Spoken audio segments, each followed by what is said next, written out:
guys, how's it going? So today we have got a quick and fun little backyard project. We're going to be taking and making a pocket stove slash heater. It's a really cheap and simple process, and I made a couple of these back when I was like in between the ages of 10 and 12, and I've not made one in a hot minute. But I come across these little tins, and as soon as I seen them, I thought they'd be perfect because back in the day, I would use empty shoe polish tins.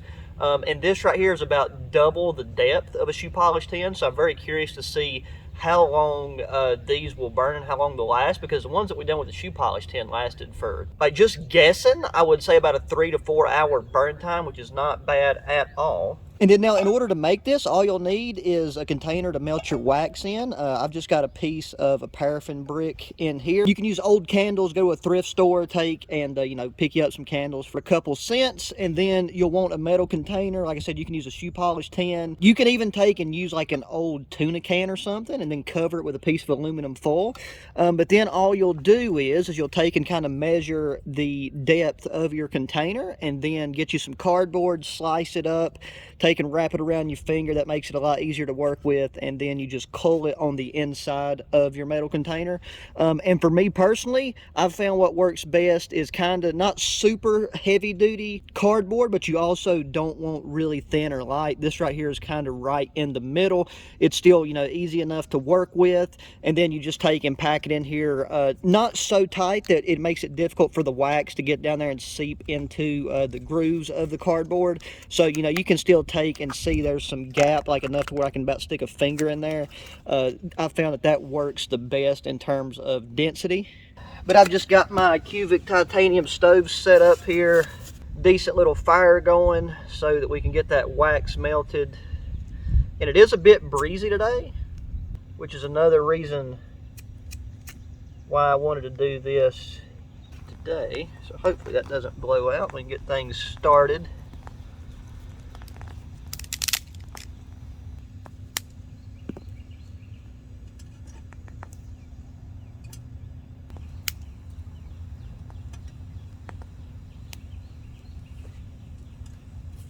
Another good opportunity to get out this air bike electric chainsaw, because I'm going to cut down a couple of these smaller pieces of wood, and then we will baton them with this Ned Foss knife, because I've took and used this knife a good bit, but I've yet to really do any heavy batoning with it.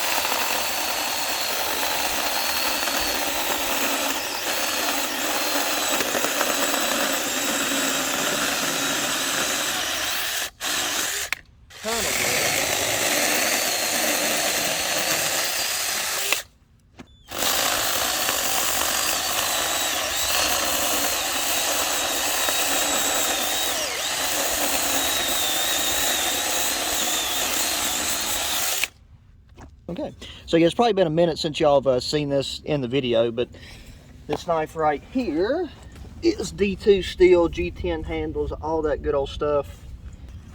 But we've not got a chance to really do any batoning with it yet.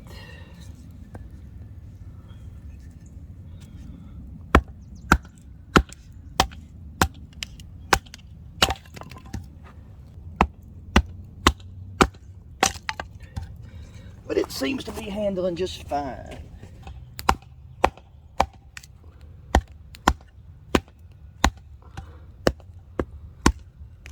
Well, this knife does have a pretty fine tip on it, so this is a really good test of the tip strength.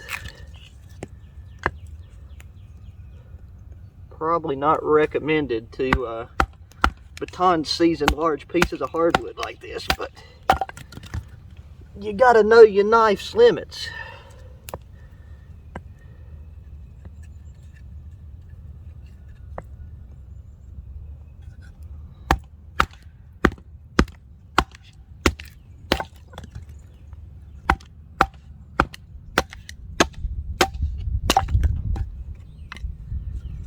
Knife did good, no chips. Alright. So now I'm going to take our metal cup with paraffin wax in it, set it over here to the side, try to do this in a way to where it'll get the least amount of heat on that handle, but I do have a pair of gloves out here. Would they note, like, this paraffin wax, it will take, and it is combustible. Some people recommend like putting it in a glass container, setting the glass container inside a pot of boiling water, and then, you know, that is like safer. But as long as you're doing this outside with open flame, you should be good to go. But that'll melt down pretty quick. Alright, that looks like it has melted down fantastically. So now we just got to take and attempt to pour this. I don't know how well this cup right here is going to pour, but I'm going to attempt to double glove this. Oh, and then we're just going to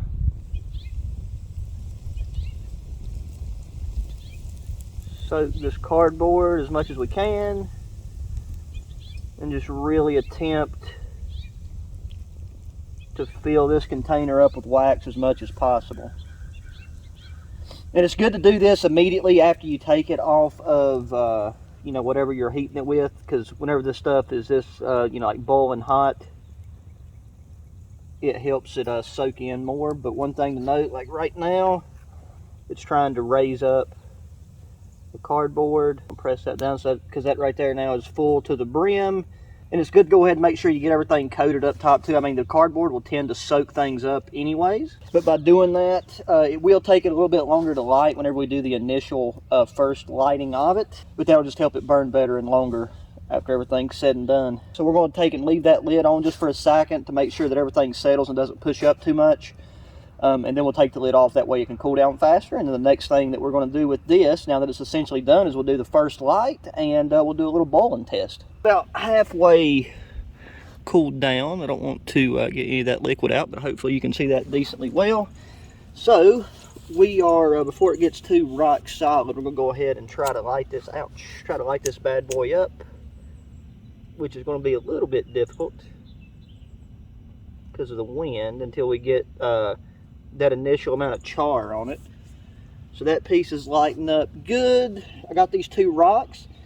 Here I've got my Vault Can 900 milliliter pot slash cup, and we're going to do a boil test and see how long it takes to get that right there to a boil. And what I'll do is I'll have a timer hooked up, or like overlaid on the screen, because I forgot to bring a watch out with me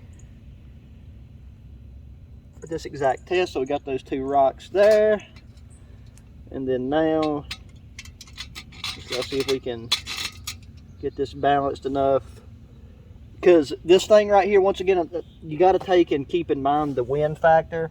I could take and try to figure out a way to block the wind fully, but this right here is almost the exact same circumference as my pot. So that is good in the fact that that is a lot of flame and a lot of heat, but it's kind of difficult to get that pot suspended over top of it with supports on the side. So let's just let that go and see what happens.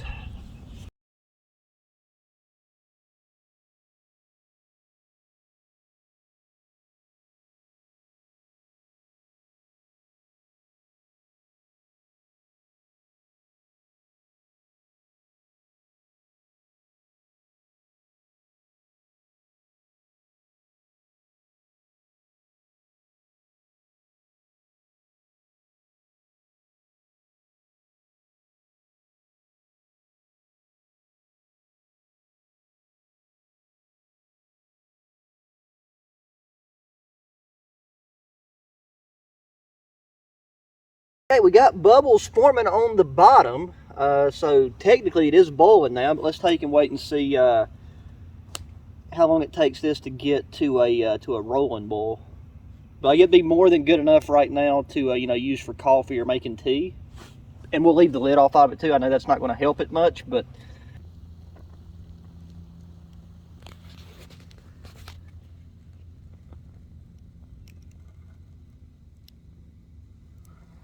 alrighty guys, there you go. So I'll have the time put up for the boil test up on the screen. I'll do like a stopwatch or something overlaid on the video. But considering the wind, I mean, as you can see at the very beginning, the wind just kept blowing through. I took and stacked those pieces of wood up against the side, and that really did help kind of cut the wind a bit. But this thing is very wind resistant once you get it lit. Like, as long as you take and have the whole circumference of this thing lit and going, it can take and withstand some pretty strong like gust of wind. Really, the only thing is, depending on the type of pot that you're using, is just finding a way to suspend whatever cooking vessel over top of it. But yeah, this thing's been burning now for about, I think it's been burning for about 30 minutes. And it's still got how much more life left in it. I think one this size, since it's double the depth of a shoe polish tin, I would say this can easily go anywhere between 4 to 8 hours. And I know that's a wide time frame difference, but like I said, I'm just going off the top of my head here and just giving it a guess.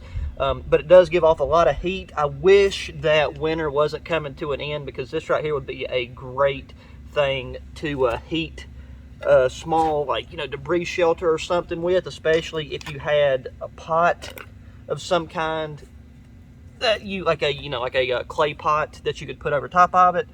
And then to extinguish this bad boy, you just take the lid, put over top of it like that, and you're good to go. So thought this would be just a nice little fun project. I've been wanting to make another one of these for a hot minute, so I thought we could do it together.